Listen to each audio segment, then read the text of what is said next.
You ever look at the market and just wonder, what on earth just happened?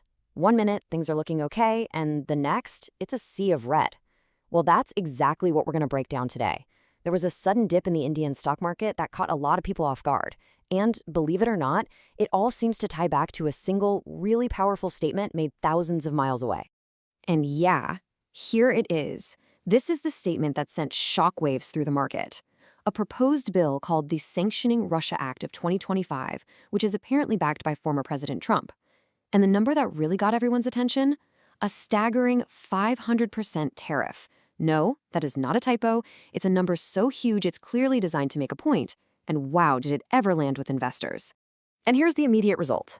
India's Nifty 50 index dropped almost a full percent. Now, that number might not look massive, but it represents billions in value just wiped out in a single day, all because of a political proposal from halfway across the world. So how are these two things so directly connected? Let's dig in.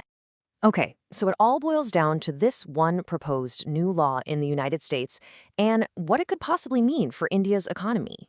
So, this is the bill at the heart of it all. Essentially, it's designed to give the US the power to smack any country still buying Russian energy with these massive tariffs.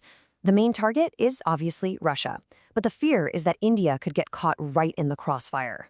And this is exactly where India comes into the picture. You see, over the last couple of years, India has become one of the biggest buyers of Russian oil. It was a strategic economic move, for sure, but now it puts the country's economy directly in the line of fire if this US bill ever becomes reality. Now, I know what you're thinking. Hang on, it's just a proposal, right? It's not even a law yet. And you're absolutely right. But here's the thing about stock markets. They don't wait for things to be set in stone.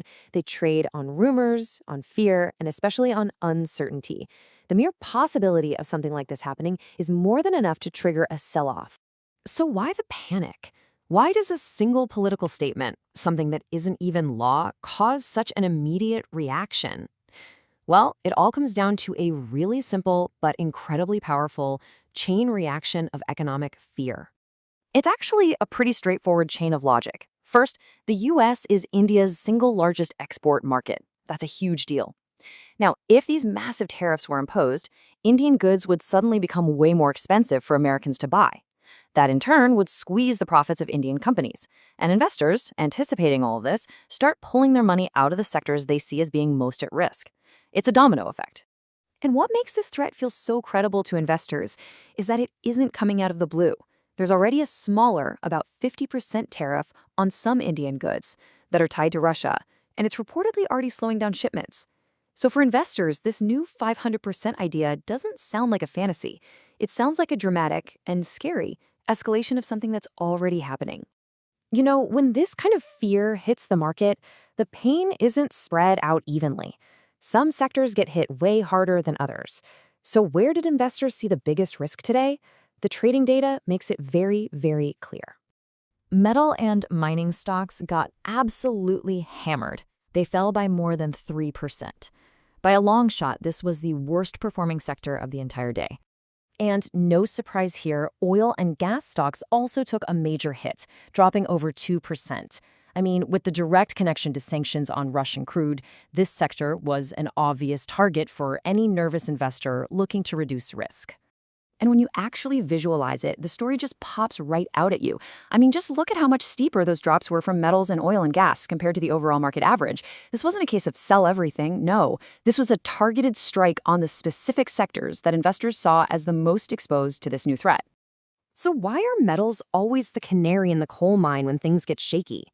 It's because they're basically the economy's early warning system.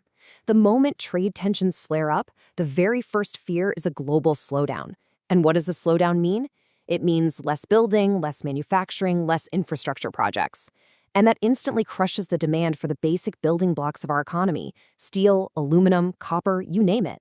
All right, so with all this red on the screen and this talk of volatility, it is so easy to get caught up in the day-to-day noise. But it is absolutely crucial to take a step back and separate the short-term market jitters from the long-term economic story. And really, this is the key distinction for any investor. On one hand, you have the short-term volatility. That's the storm we saw today, right? It was driven entirely by scary headlines and political what-ifs. But on the other hand, you have the long-term story. And according to analysts, the fundamental drivers of India's domestic growth, the real engine of the economy, remain strong and, importantly, unchanged by today's news. So, what's the big takeaway here? Honestly, we should probably get used to this kind of choppiness for a while. Until there's a lot more clarity on what U.S. trade policy is actually going to look like and how these geopolitical tensions play out, the market is likely to stay on a knife's edge, ready to jump at every single new headline.